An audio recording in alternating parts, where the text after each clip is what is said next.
The history of Back to the Future in video games has not been a pretty one. And so my mandate to Telltale when they said we're going to do Back to the Future is this game cannot suck eggs. I was aware of his frustration at previous attempts at making a game. Definitely, like the first time we met, we talked about that. You know, with Telltale, our process starts with the story and the characters, and we apply the story mechanics later. And I think that people were really excited about the potential of where this could go because we really want to protect the license. And you know, also for us, like getting Bob Gale's sign-off was everything. There's never going to be a Back to the Future Part 4. We're not doing that. But Telltale's Back to the Future game is pretty close to what a Part 4 could be. Making a Telltale game is sort of modeled after the TV episodic model where we, instead of telling one story at once, we tell a bunch of stories that are all connected over the course of a season. So in Back to the Future's case, it was 5 episodes. So first we figure out like the really rough story arc, and that's kind of where everything starts. We would have roundtable meetings with the Telltale guys would come down to LA. We got to talking about things. I proposed that we go back into Doc Brown's youth because this was an idea that Bob Zemeckis and I had way early on when we were trying to figure out what Back to the Future Part 2 was going to be about. And instantly, like all of the fans in the room just went, yeah, that's why we should do this. That's the story we want to tell and explore. And then it was all just a matter of, okay, well, we have this basic idea. How do we get the player involved? What is, you know, obviously we want it to be a Doc and Marty story. That was kind of the core of what the films are. And so we started there, came up with the problem for the whole series of Doc getting stranded back in time. Then we go in and start actually kind of creating the concept art. I remember seeing that first Marty sketch was another key moment in the process where we're like, okay, that's the thing we were most worried about in this production. We've got that figured out, now we can move on. Well, the best part of the Telltale guys on the game were they were huge fans of the movie and they wanted to get it right. They wanted really to be true to the spirit of Back to the Future. Another like really important part of the process for us was getting the actual actors from the movie to be involved. From the very get-go, when the game was first pitched, we said we have to get Christopher Lloyd. If we're going to be doing Doc Brown in a huge speaking role, it's got to be right. I think it's great. What a fabulous idea. It's certainly timely. I mean, video games are hot, and this is great material. I mean, it should be a lot of fun. Great Scott! Having Tom Wilson come back for some voiceover now is rad. Tom as Biff, episode 103, take 1. You're lucky your old man's here, butthead! I feel like that guy is just one of the huge parts. Like, you can't have a Back to the Future game without Biff. He moves his neck more. He uses his jaw more than I do. You know, things like that. So with every character in the movie, I would think about those things. So it's there. I don't have to watch everything because I remember those cues also, the physicality. Although in voiceover it doesn't matter so much, but as you see, maybe in the B-roll, you see, you know, I'm trying to be physical to get back into it to be able to do it right. And then having Claudia Wells come in too, like she was, I think, right off the bat, you know, interested as well, and heard that kind of the band was getting back together. Jennifer?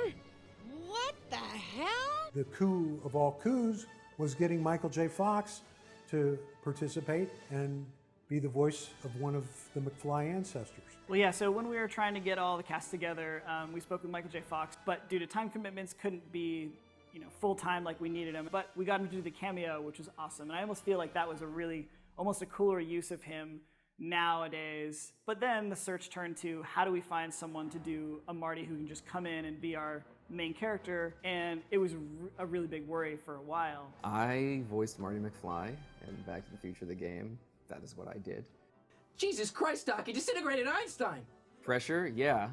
To be like, oh, you know that amazing, iconic role that everyone loves and knows and can quote lines from, and that incredibly famous, wonderful actor, Michael J. Fox. Can you just replicate that? That's what I had going on in the back of my head. So yeah, it was a lot of pressure. At one point, we got an email from our accountant who said that she'd gotten emailed an MP3 from some kid who said he would like to be Marty in the Back to the Future game. I heard about this. I saw a news article. Telltale Games is making Back to the Future and Jurassic Park into a game.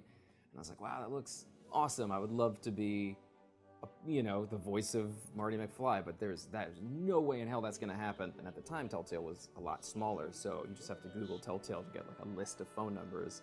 And Rhoda was the first name that popped up, so I called her and I left a message that was basically this nerdy, like, hey, my name is AJ Locascio, I do a great Marty. You know, I tried to sound as much like Marty as I could.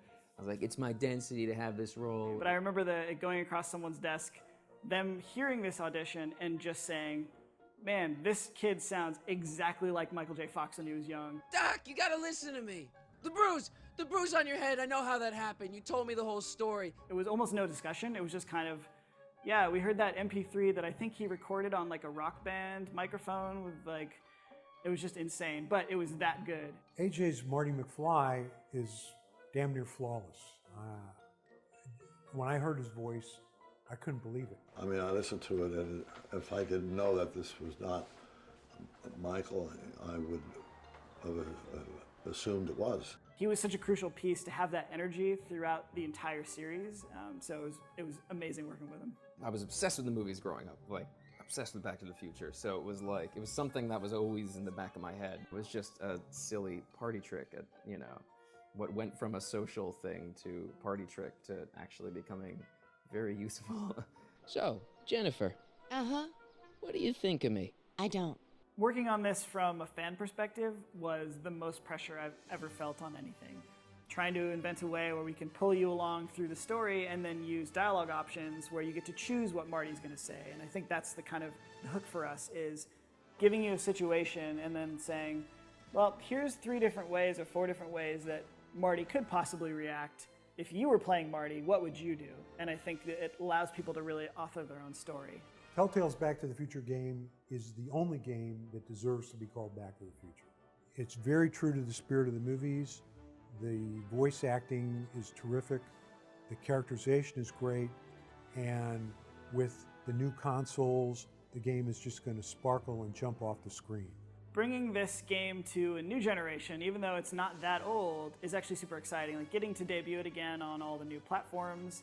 Telltale's got a lot bigger of a fan base now, and there's a lot of people who probably didn't know that we made this game. But it's still got a lot of the same core principles that are fun in a Telltale game. You know, we're taking this thing that's super familiar and we're putting our own story in it and allowing you to play it. So in time with the 30th anniversary of the films, now we're getting to kind of add to what's out there in the media and saying, like, you know, you're rebuying the movie again and watching it. Here's a game you might enjoy as well. And it kind of, you know, watch the movies first, get back the nostalgia, and then right after the movie ends, you can pop in the game and continue the story from there.